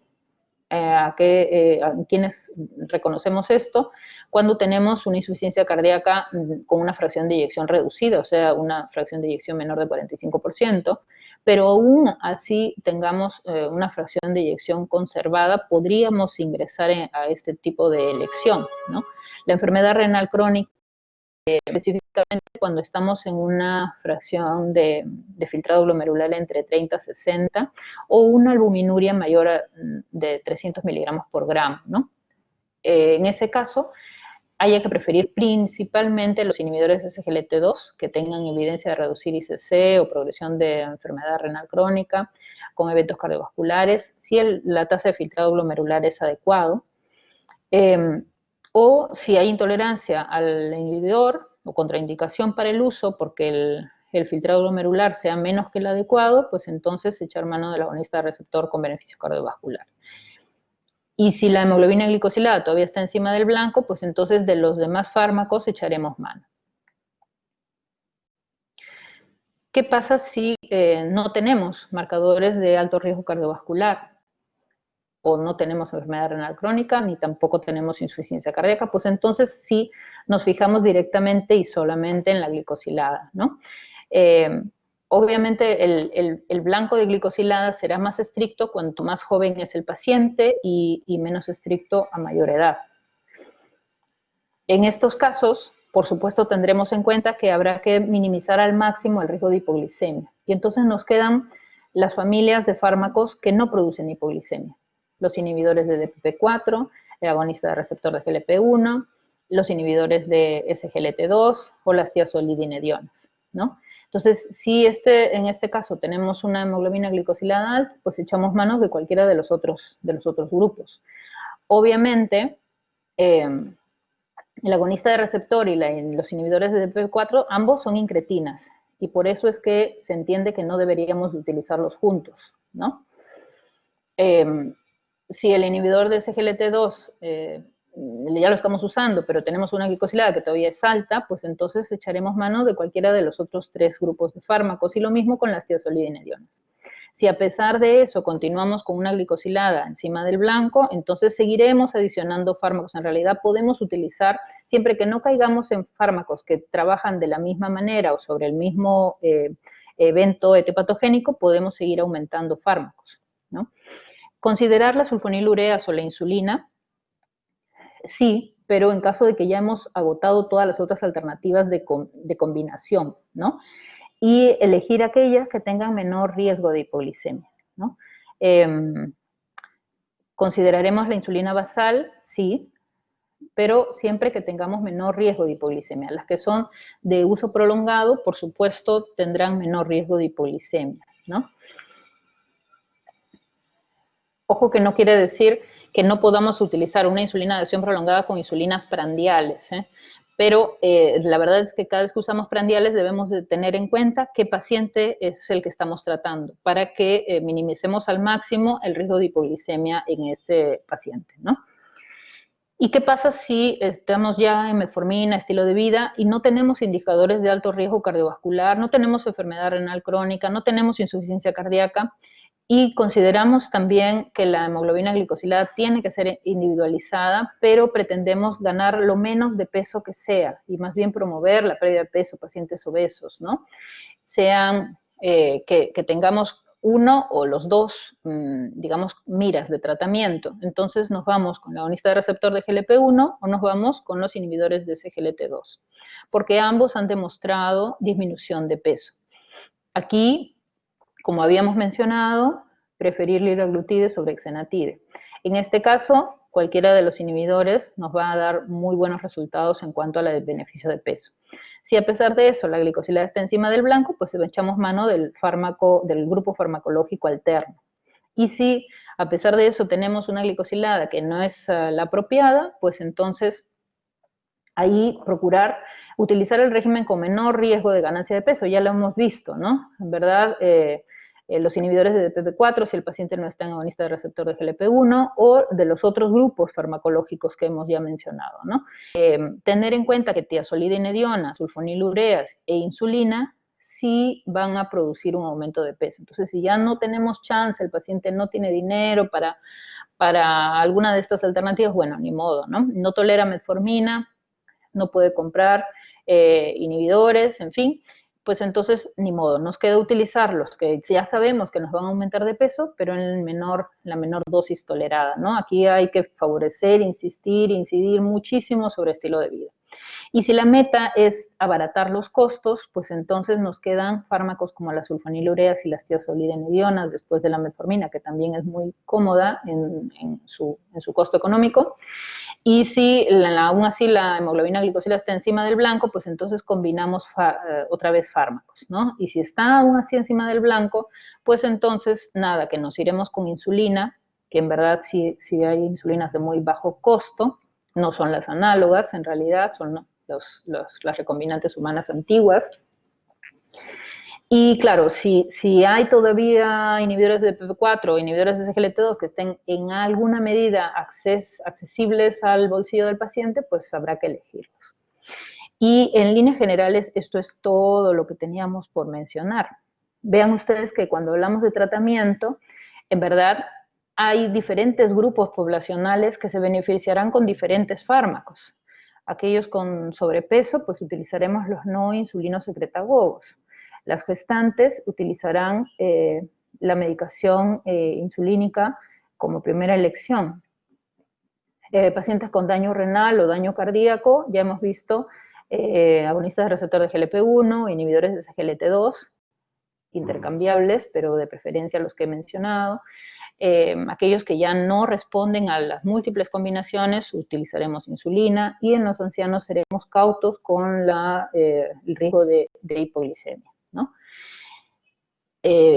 Bien, eso sería todo. Si tienen alguna pregunta, les agradezco enormemente su paciencia y su tolerancia por estas múltiples interrupciones y la demora en el inicio de la clase. Si no hay preguntas. Sí, Ilan, te escucho. Sobre los procesos autoinmunes que había mencionado con respecto a la diabetes tipo 1, quisiera saber si hay alguno en específico que tenga mayor prevalencia en cuestión a Perú. Ya, mira, se hizo un estudio, en ese estudio que vieron para el HLA, ¿no? En donde se determinó que el HLA-DQB0602 era el protector. Se intentó también hacer la evaluación de anticuerpos, ¿no? Lamentablemente, los anticuerpos contra los islotes y contra el IA2 son de un tiempo de persistencia en sangre muy corta, ¿no? Duran apenas 2 hasta 3 años después del diagnóstico y de ahí van desapareciendo. Entonces, tú no puedes hacer el estudio, digamos, en la población de diabéticos tipo 1 para saber qué tipo de anticuerpo tienen, porque muchos ya tienen mucho tiempo de evolución y han perdido los anticuerpos. El que tal vez es de mayor duración, como ya les mencioné, es el antiGAT, ¿no? Y de hecho estos anticuerpos, en verdad, o sea, los podemos hacer en la población de diabéticos como para académicamente llegar al diagnóstico y corroborar que se trata de un tipo 1, pero más importante quizás que eso, o tan importante como eso, es su utilidad en la familia, en los familiares de los diabéticos tipo 1, ¿no? Porque obviamente es una población de alto riesgo para presencia de diabetes, ¿no? De este tipo. Entonces, en los hermanos de los diabéticos tipo 1 sí se puede hacer y en estos casos sí puede el estudio ser de utilidad, ¿no? Ya vemos que mayor número de anticuerpos, pues mayor frecuencia de diagnóstico en un lapso de tiempo predecible, ¿no? Otra vez, caemos en la decepción, porque de hecho se han intentado hacer estudios de prevención de diabetes tipo 1 utilizando antioxidantes, vitamina E, ¿no? Metformina, en fin, pero no se ha llegado a lograr algún beneficio, ¿no? Entonces esto cae ya en el terreno de la ética, ¿no? ¿A quién hacemos y con qué miras hacemos este estudio, ¿no? Si vamos a cambiar realmente el futuro o no lo vamos a cambiar, pues si no lo vamos a cambiar, habría que pensar bien qué sentido tiene hacerlo, ¿no?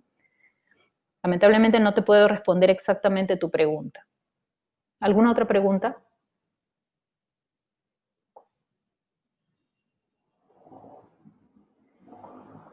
Bueno. Ah, sí. Nuevamente, Ilan. A ver, dime, ¿cuál es tu pregunta? Una consulta. ¿Por qué mencionan de que en la diabetes tipo 1 no hay tanta presencia de lipotoxicidad como lo habría en la diabetes tipo 2?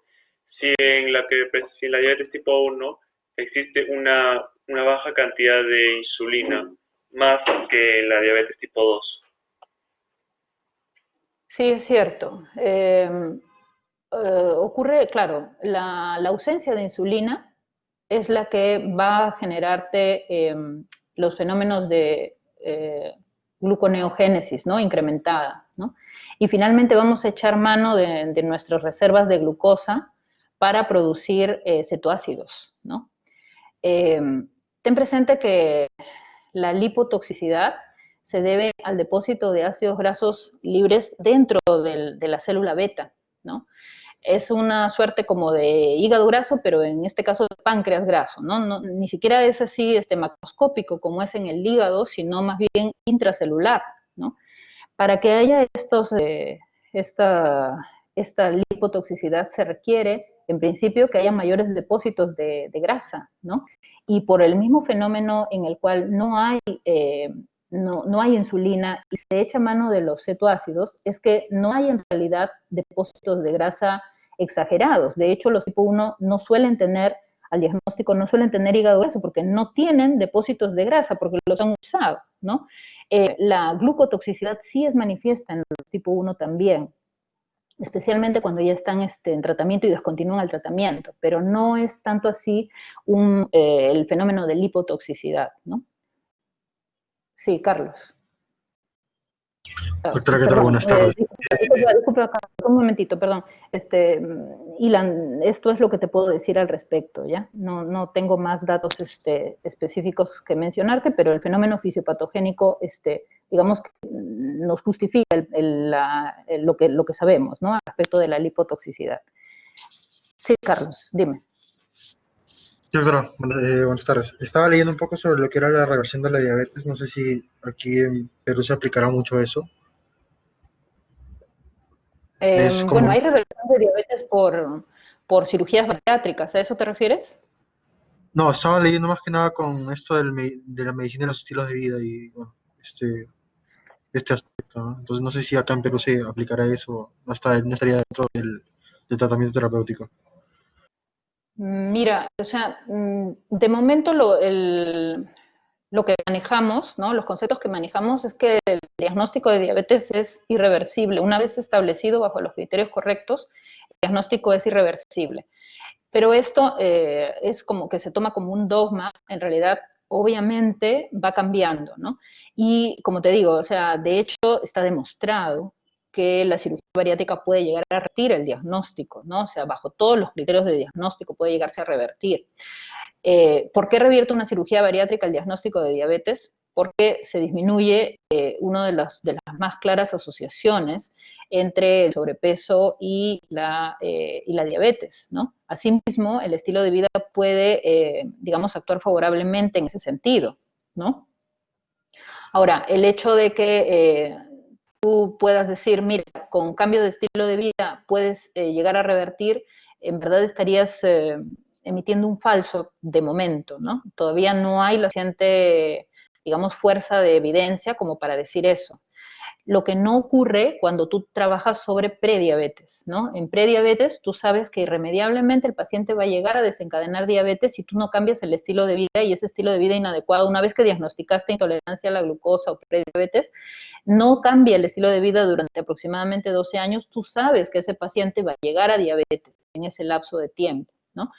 Pero sí le puedes dar la oportunidad al paciente de decirle, mire, usted cambia el estilo de vida y usted da marcha atrás.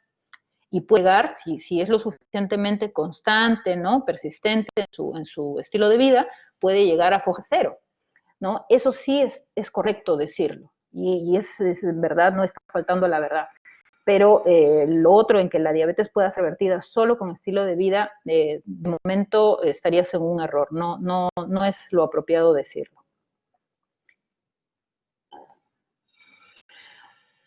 Bien. Ok. Si no hay ninguna otra pregunta, insisto, les agradezco. Oh, David, ya. Esta va a ser la última pregunta. El doctor Cano no me ha dicho que vayan a ver un límite de preguntas, pero estamos a punto de llegar a la hora final. David, dime por favor, ¿cuál es tu pregunta?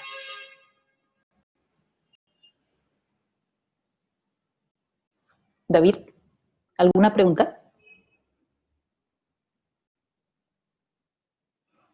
Lo escribió en el chat. ¿Aló? No te escuché, perdón. No, le decía que mi compañero lo escribió en el... Ah, ok. De acuerdo. Bueno, está bien. Entonces, si no hay más preguntas, insisto, les agradezco la atención y el tiempo brindado. Eso sería todo. Hasta luego.